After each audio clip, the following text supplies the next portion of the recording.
میرا بہنوئی میرا آئیڈیل تھا۔ یہ کہہ سکتے ہیں کہ جس نوجوان کے میں خواب دیکھتی تھی وہ ساری خوبیاں میرے بہنوئی میں تھی۔ میری بہن فائزہ کا جب کامران بھائی سے رشتہ طے ہوا تو میں تو دیکھتی ہی رہ گئی۔ اونچا لمبا قد، ہینڈسم، اسمارٹ، اور جب مسکراتے تھے تو گال پر ڈمپل پڑتا تھا۔ وہ ویسے بھی خوش مزاج تھے۔ انگوٹھی کی رسم جب ہوئی تو وہ میری بہن کے برابر میں ہی بیٹھے تھے۔ میں تو بس انہیں ہی دیکھے جا رہی تھی۔ وہ سب کی نظروں سے بچ بچا کر نہ جانے میری بہن کے کان میں ایسا کیا کہتے تھے کہ وہ مسکرانے لگتی تھی۔ یوں تو میری بہن بھی اچھی خاصی پیاری تھی، لیکن وہ مجھ سے زیادہ پیاری نہیں تھی۔ لیکن کامران بھائی تو میری بہن سے بہت زیادہ حسین تھے۔ پہلی بار میرے دل میں یہ خواہش ابھری کہ کاش میں اپنی بہن کو اٹھا کے میں کامران بھائی کے ساتھ جا کر بیٹھ جاؤں، اور جو اس وقت سرگوشیاں وہ میری بہن کے کان میں کر رہے ہیں وہ سب میں سن سکوں کہ آخر وہ کیا کہہ رہے ہیں۔ میں انہی سوچوں میں گم تھی جب میری والدہ نے مجھے ہلایا۔ میں بری طرح سے ہڑبڑا گئی۔ وہ کہنے لگی، رابعل، جاؤ جا کے بہن اور بہنوئی کو مٹھائی کھلاؤ۔ میں خاموشی سے آئی، مٹھائی کے ڈبے میں سے مٹھائی لی، پہلے اپنی بہن کو کھلائی، پھر جیسے ہی کامران بھائی کو کھلانے لگی تو جب انہوں نے مٹھائی کھانے کے لیے منہ کھولا تو میں نے گلاب جامن پیچھے کر لیا۔ وہ مجھے دیکھ کے مسکرانے لگے۔ اف، میں تو جیسے ان کی مسکراہٹ پہ فدا سی ہو گئی۔ مجھے وہ بہت اچھے لگنے لگے تھے۔ میں نے پھر سے گلاب جامن ان کے منہ کی طرف کیا۔ میں چاہتی تھی وہ میرا ہاتھ پکڑ لیں۔ پتہ نہیں کیوں یہ خواہش میرے اندر ایک دم سے جاگی تھی۔ وہ جب بھی منہ کھولتے میں ہاتھ پیچھے کر لیتی۔ تیسری چوتھی بار جب میں نے یہ حرکت کی تو انہوں نے میرا ہاتھ پکڑ لیا اور گلاب جامن تھوڑا سا کھا لیا۔ سب دیکھنے والے ہنسنے لگے، کہنے لگے تمہاری سالی تو بہت شریر قسم کی ہے۔ وہ کہنے لگے مجھے ایسی شریر لڑکیاں بہت پسند ہے، میری تو اپنی سالی کے ساتھ بہت جمنے والی ہے، کیوں سالی صاحبہ؟ انہوں نے یہ سب شاید مذاق سے کہا تھا، لیکن میرے تو دل کی خواہش جیسے ان کی زبان پر آ گئی۔ بہرحال باقی کا بچا ہوا گلاب جامن میں نے اپنے منہ میں ڈال لیا۔ اگر یہ کہا جائے تو جھوٹ نہیں ہوگا کہ مجھے اپنے بہنوئی سے پہلی نظر میں ہی محبت ہو گئی تھی، اور میں چاہتی تھی کہ کسی نہ کسی طرح اپنے بہنوئی کو اپنا لوں اور وہ میری بہن کو چھوڑ کے مجھ سے شادی کر لیں۔ 2 مہینے بعد میری بہن کی شادی تھی اور میں یہ سوچنے میں مصروف تھی کہ کیسے اس رشتے کو توڑ ڈالوں۔ ایک بار ہم لوگ کامران بھائی کے گھر دعوت پر گئے کیونکہ ان لوگوں نے ہمیں دعوت پہ بلایا تھا۔ میں وہاں بہت زیادہ تیار ہو کے گئی تھی۔ کھانا بڑے خوشگوار ماحول میں کھایا گیا، پھر سب بڑے باتیں کرنے لگ گئے تو وہ پوچھنے لگے کہ شادی کی تیاری کیسی ہو رہی ہے، جب اچانک کامران بھائی نے مجھے اشارہ کیا۔ مجھے اشارے سے کہنے لگے کہ ڈرائنگ روم سے باہر آؤ۔ یہ دیکھ کے تو میرا دل زور زور سے دھڑکنے لگا کہ آخر وہ مجھے باہر کیوں بلا رہے تھے۔ میں ڈرائنگ روم سے اٹھ کے باہر چلی گئی۔ کچھ دیر بعد وہ بھی کمرے سے باہر آ گئے اور پھر وہ مجھے اپنے کمرے میں لے گئے، میرا ہاتھ پکڑ کر۔ میں تو یوں تھی جیسے کوئی کٹی پتنگ۔ میں کسی کٹی پتنگ کی طرح سے ان کے ساتھ کھینچتی چلی جا رہی تھی۔ میرا دل سینے کے اندر مسرور سا ہو گیا۔ وہ مجھے کمرے میں لے گئے۔ کمرے میں لے جا کر انہوں نے دروازہ بند کر دیا۔ میں تو یوں تھی کہ حیرت سے انہیں دیکھے جا رہی تھی۔ وہ کہنے لگے تم سے بات کرنی تھی، اس لیے میں نے تمہیں باہر بلایا ہے۔ میں نے کہا جی کہیں، کیا بات کرنی ہے آپ نے؟ میں سمجھی شاید وہ میری تعریف کریں گے، کیونکہ جب سے میں ان کے گھر آئی تھی تو ان کی چھوٹی بہن، ان کی والدہ، ان کی بڑی بھابھی سب نے میری تعریف کی تھی کہ تم تو بہت پیاری لگ رہی ہو، تم نے تو اپنی بہن سے بھی زیادہ حسن لیا ہے، تم بے حد حسین ہو۔ میں ایسے ہی کچھ جملے کامران بھائی سے سننا چاہتی تھی۔ وہ کہنے لگے مجھے فائزہ کا نمبر چاہیے۔ یہ سن کر تو جیسے میرا دل بجھ سا گیا۔ میں نے کہا آپ ہی کا نمبر آپ کیا کریں گے؟ میری بات سن کر وہ مسکرائے اور ان کے چہرے پر پڑنے والا ڈمپل میری جان لے گیا۔ میں نے کہا وہ کیوں؟ وہ بولے اس سے بات کرنا چاہتا ہوں۔ میں نے جھوٹ بولا کہ آپ ہی کو یہ سب پسند نہیں ہے۔ وہ کہنے لگے تم نمبر تو دو، باقی سب کچھ میں خود دیکھ لوں گا۔ میں نے کہا آپ کو آپ ہی کے بارے میں جو بات کرنی ہے مجھ سے کر لیں، مجھے ان کے بارے میں سب کچھ پتا ہے۔ آپ کا ہے تو میں اپنا نمبر دے دوں۔ میری بات پہ وہ مسکرانے لگے، پھر کہنے لگے نہیں، تمہارا نمبر میں کیا کروں گا۔ میں نے کہا آپ ہی سے آپ نے جو کہنا ہو مجھ سے کہہ دیجیے گا، پھر میں آپ کا پیغام آپ ہی تک پہنچا دوں گی۔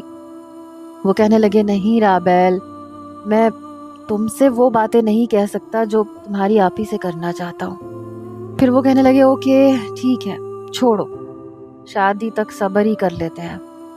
میں نے کہا اچھا ایسا کریں، آپ اپنا نمبر مجھے دے دیں، میں آپ کی آپ ہی سے بات کروا دوں گی اپنے نمبر سے۔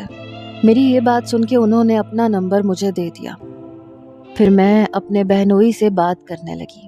وہ مجھ سے صرف فائزہ آپی کے بارے میں ہی پوچھتے تھے، لیکن میں چاہتی تھی وہ میرے متعلق بات کریں۔ میں نے باتوں باتوں میں پوچھا کہ اچھا یہ تو بتائیں آپ کو میں کیسی لگتی ہوں؟ تو وہ کہنے لگے کہ یہ کیسا عجیب سوال ہے۔ میں نے پوچھا بتائیں تو میں آپ کو کیسی لگتی ہوں؟ تو وہ کہنے لگے تم بھی بہت اچھی ہو۔ میں نے کہا کتنی اچھی؟ کہنے لگے بہت اچھی، میری اتنی مدد کر رہی ہو۔ میں نے کہا تو اگر مدد نہ کرتی تو کیا اچھی نہیں لگتی؟ وہ کہنے لگے نہیں، تب بھی بہت اچھی ہو تم۔ یہ سن کے مجھے لگا جیسے میرا دل مسرور سا ہو چکا ہو۔ مجھے تو اپنی آپی کی قسمت پہ رشک آنے لگا۔ ایک ہینڈسم خوبصورت شوہر، پھر پڑھے لکھے اور بہت اچھی فرم میں نوکری کرنے والے۔ ان کا کمرہ، ان کا لائف اسٹائل، سب کچھ بہت اچھا لگتا تھا، ان کے باقی گھر والوں سے بالکل مختلف۔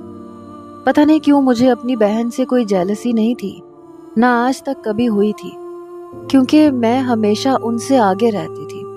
میں جہاں بھی جاتی تھی محفل کی جان بن جاتی تھی۔ میں اپنی آپی سے بہت زیادہ خوبصورت تھی۔ وہ مجھ سے 4 سال بڑی تھی، لیکن وہ بہت سادگی پسند تھی۔ میں نئے دور کے ساتھ چلنے کو اہمیت دیتی تھی، فیشن بھی کرتی تھی، ہمیشہ جیسے نوجوان کی میں نے خواہش کی تھی۔ پتہ نہیں میری آپی کو ایسا شخص کیوں مل گیا۔ وہ تعلیم میں بھی مجھ سے کم تھی، خوبصورتی میں بھی مجھ سے کم تھی، لیکن پتہ نہیں قسمت میں کیوں آگے بڑھ گئی۔ جیسے جیسے شادی کے دن قریب آنے لگے، میرا جی چاہتا تھا اپنی بہن کو زہر دے دوں، اسے جان سے مار ڈالوں، تاکہ بہنوئی کے ساتھ میری شادی ہو جائے۔ میرے بہنوئی کا ایک چھوٹا بھائی بھی تھا، لیکن وہ ان سے بالکل برعکس تھا۔ نہ تو اسے پہننے اوڑھنے کی تمیز تھی، نہ اسمارٹ تھا، خوبصورت اور زیادہ پڑھا لکھا بھی نہیں تھا۔ اپنے ابا کی دکان پہ ان کے ساتھ جوتے بیچتا تھا۔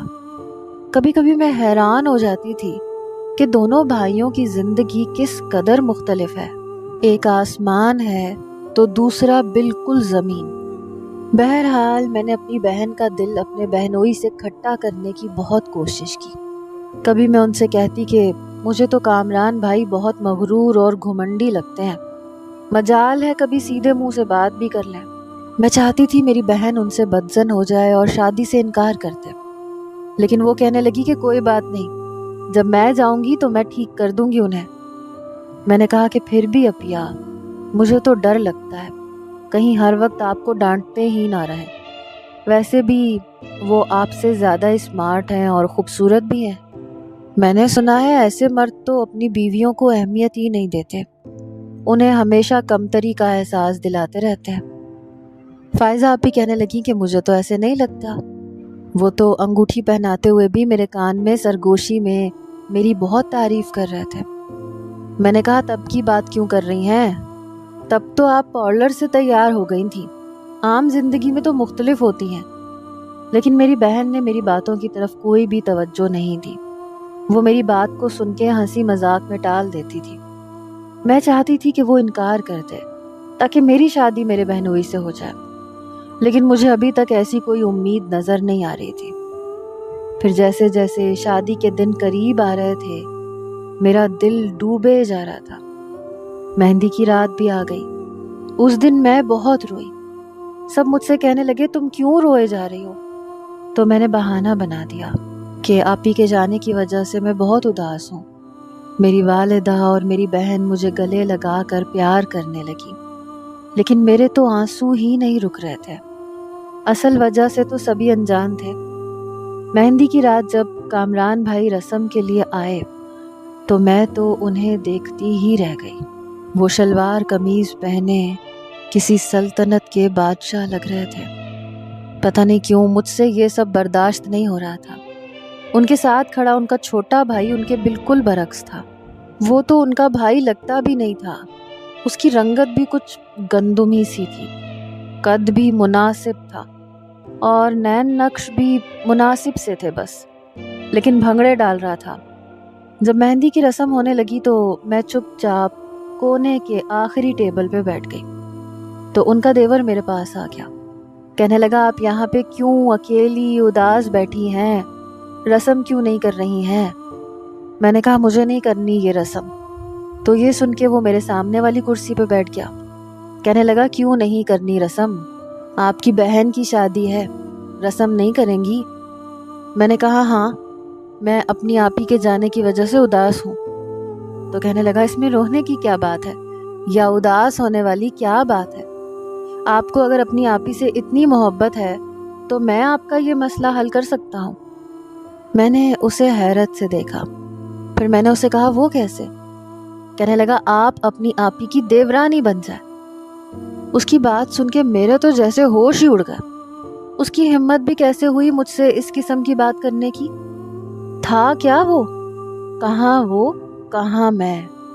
یہ کہتے ہوئے وہ مسکراتے ہوئے کہنے لگا، مجھے تو آپ پہلی نظر میں بہت اچھی لگ گئی تھیں، لیکن میں نے سوچا کہ جب میری باری میں وقت آئے گا تو تب میں آپ کا نام لے لوں گا۔ میں نے کہا، تمہاری ہمت بھی کیسے ہوئی میرے بارے میں ایسا سوچنے کی؟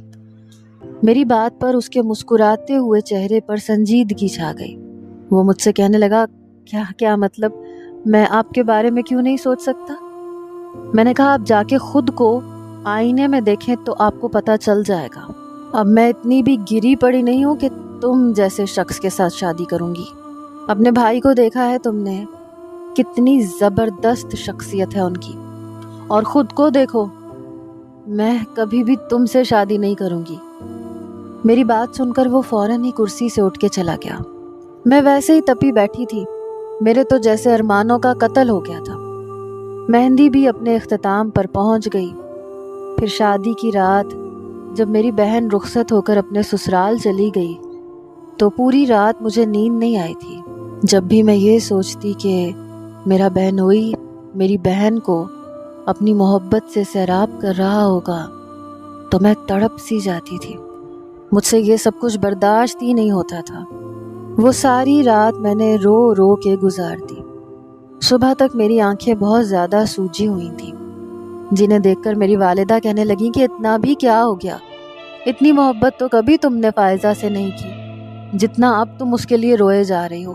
یوں نہیں روتے، بہن کی خوشیوں کے لیے دعا کرتے ہیں۔ باہر آؤ اور ولیمے کی تیاری کرو۔ ولیمے کے فنکشن میں جب میں نے اپنی بہن کو مسکراتے ہوئے دیکھا تو میرے تو تن بدن میں آگ سی لگ گئی۔ میرے بہنوئی بھی بہت خوش تھے، اس کا ہاتھ پکڑے ہوئے تھے، اس کے کان میں سرگوشیاں کر رہے تھے، یقیناً محبت کی رس بھری باتیں کر رہے تھے جو میں سننا چاہتی تھی، وہ بھی اس کے منہ سے۔ میرے اندر حسد اور جلن کی آگ جلنے لگی۔ میرے بہنوئی مجھے اپنی طرف بلا رہے تھے تو نہ چاہتے ہوئے بھی میری قدم اس کی جانب اٹھنے لگے۔ ایسا لگتا تھا جیسے میں اس کے ہاتھ کی کٹ پتلی بن گئی ہوں۔ پتہ نہیں، یہ محبت بھی بڑی عجیب چیز ہوتی ہے، کسی سے بھی کبھی بھی ہو جاتی ہے۔ جب میں ان کے پاس گئی تو وہ مجھے اپنے برابر بیٹھنے کا اشارہ کرنے لگے۔ میں فوراً سے ان کے پاس بیٹھ گئی۔ وہ کہنے لگے، کل تم نے دودھ پلائی بھی نہیں کی، اور میں نے سنا ہے مہندی پہ بھی بہت روئی تھی تم، ابھی بھی آنکھیں سوجی ہوئی ہیں، کیا بات ہے؟ وہ بڑے پیار سے مجھ سے پوچھ رہے تھے۔ میں نے کہا، آپ نے میری بہت پیاری آپی کو مجھ سے چھین جو لیا۔